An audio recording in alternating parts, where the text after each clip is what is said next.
Windows 1.0. Released in 1985, this was Microsoft's first attempt at a graphical interface layered on top of MS-DOS. Rather than a true operating system, it was more of a shell that let users point and click instead of typing commands. It introduced basic windows that could be tiled side by side, along with early apps like Paint and Notepad. It mattered because it planted the idea that personal computers could be approachable for everyday people, not just programmers. Windows 3.1 was released in 1992. It was the first version to feel like a real product, bringing a polished experience with overlapping windows. For many, this was their much more polished experience, with overlapping windows, better fonts, and support for multimedia. It sold tens of millions of copies and standard in offices and homes around the world. For many people, this was their very first experience with a graphical computer. Windows 95. This was the release that changed everything. Microsoft launched it in August 1995 with a marketing campaign so large, it licensed the Rolling Stones and had queues forming outside stores at midnight. It introduced the Start menu, the taskbar, and the concept of a desktop that users still recognize today. It also brought plug-and-play hardware support, making it far easier to connect devices without technical knowledge. Windows 95 defined what people expected a personal computer to look and feel like for the next 2 decades. Windows XP, released in 2001, XP unified Microsoft's consumer and business lines into a single stable platform for the first time. It had a clean, colorful interface called Luna, improved hardware compatibility, and a reliability that earlier versions had struggled to deliver. It became so trusted that many businesses refused to leave it even after Microsoft ended official support in 2014.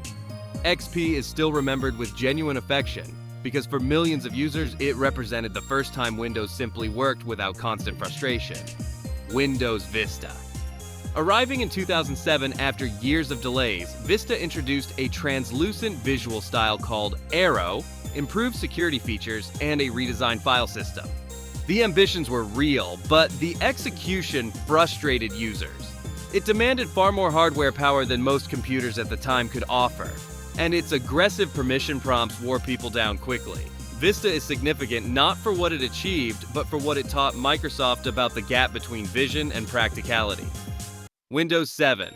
Released in 2009, Windows 7 was essentially Microsoft's apology for Vista. It kept the visual refinements while fixing the performance problems and toning down the intrusive security warnings. It was fast, stable, and familiar enough that users felt comfortable immediately.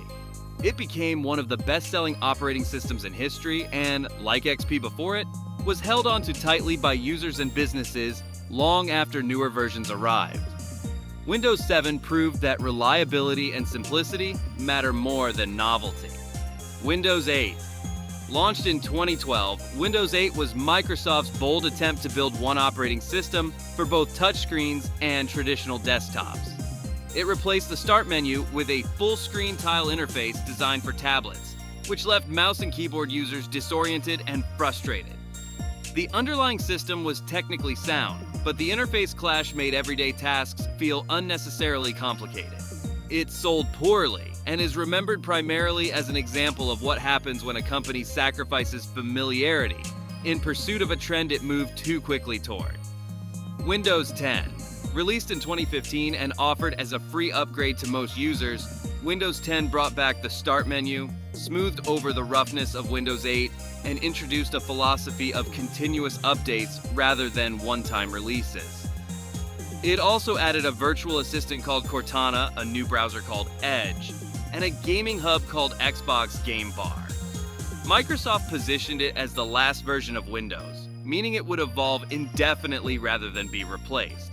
It became one of the most widely used operating systems ever, finding its way onto billions of devices across homes, schools, and businesses. Windows 11. Announced in 2021, Windows 11 brought the most significant visual redesign in years, with centered icons, rounded corners, and a cleaner overall aesthetic. It raised hardware requirements considerably, requiring a fairly recent processor and a security chip called TPM 2.0, which locked out many older machines. It also deepened integration with Microsoft Teams and introduced better support for Android apps. Windows 11 represents Microsoft's vision of a more unified modern platform, though its adoption has been gradual as many users remain comfortable staying on Windows 10.